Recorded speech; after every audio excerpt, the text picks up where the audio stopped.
Dans cette édition, nous suivrons les volleyeuses de l'ASPTT Mulhouse qui ont partagé une séance de sport avec les détenus de la maison d'arrêt de Strasbourg. Un bon moyen de soulager les tensions psychologiques.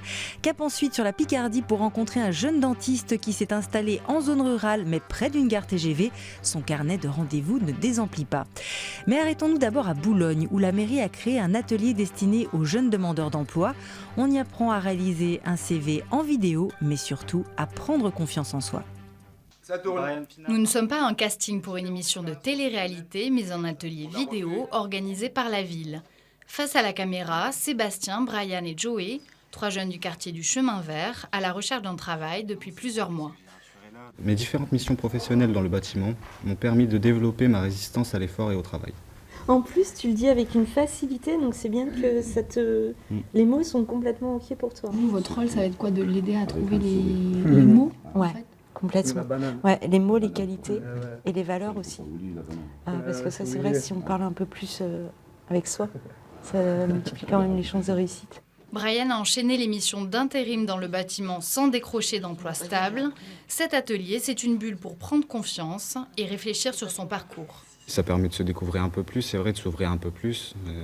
On est ici, on s'ouvre, on discute, on parle. Ça va mettre toutes les chances de ton côté, tout simplement.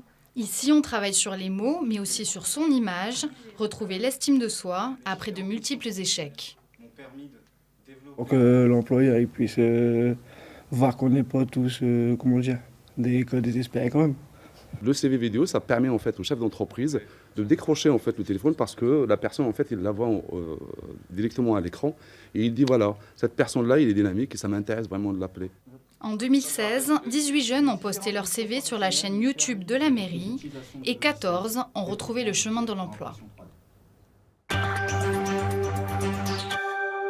Déjeuner au restaurant et choisir son menu sur une tablette, c'est désormais possible dans cette brasserie de la gare de Montpellier.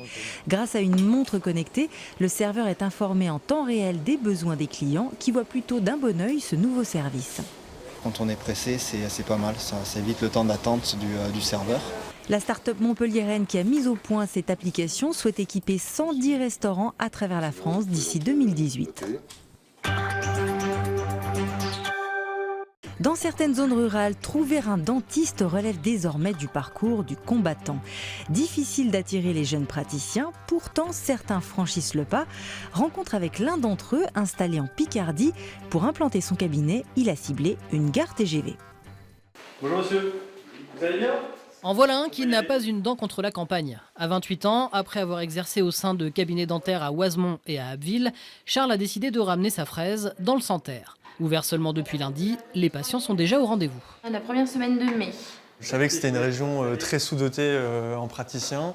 Je ne pensais pas quand même avoir autant d'appels, autant de nouveaux patients qui n'avaient pas de dentiste. Et puis c'est toujours la même chose, c'est toujours la même réponse qu'on me donne. C'est toujours les dentistes ne prennent plus de nouveaux patients. Donc c'est quelque chose que j'aimerais éviter dans le cabinet. L'agenda s'est vite rempli depuis lundi à raison de 17 patients par jour. Michel habite Méharicourt, à 15 km d'ici, mais il lui est déjà arrivé de faire jusqu'à 3 quarts d'heure de route pour trouver un dentiste. Il y a quelques années, j'avais un dentiste à Rosières en Santerre qui est parti en retraite. Et depuis ce jour-là, j'ai eu un autre dentiste à Saint-Quentin, j'en ai eu un autre à Chaudy, et puis plus rien, plus moyen. J'ai téléphoné à des dizaines et des dizaines, pas moyen d'avoir un dentiste. Voilà donc Charles, propriétaire de ce local de 270 mètres carrés. 4 salles de soins, un bloc chirurgical, une salle de radiologie. L'objectif est d'accueillir un ou plusieurs collaborateurs.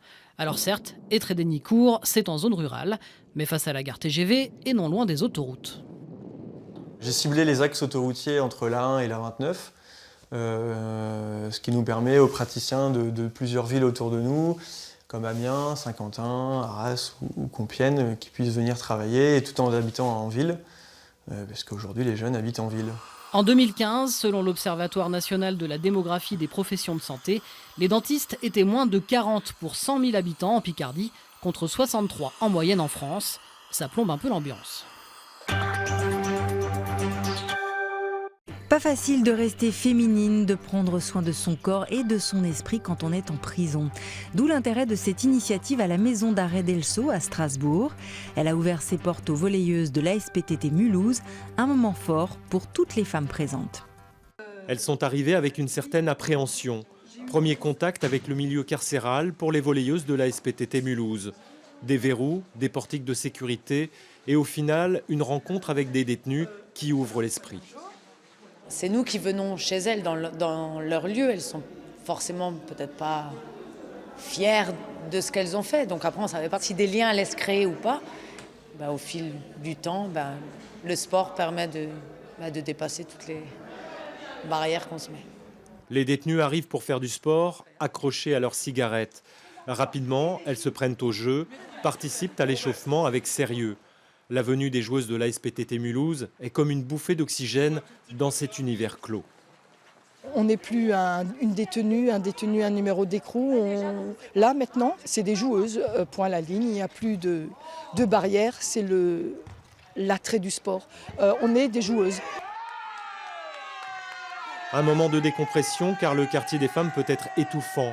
Elles ne sont qu'une trentaine, mais la tension psychologique est parfois très forte. Difficile au quotidien de trouver la motivation pour s'aérer l'esprit, prendre soin de son corps. Le fait d'être enfermé, de ne pas bouger, on prend du poids. Et même le fait de ne pas marcher, tout simplement, ça fait en sorte qu'on peut prendre des kilos plus facilement. Notre moyen d'évacuer, c'est dans le sport. Et quand on voit des personnes comme l'équipe de Mulhouse qui viennent des volleyeuses, ça nous fait très plaisir. La rencontre aura éclairé un après-midi pluvieux. Retour à présent à son 6 mètres carrés et à son numéro d'écrou.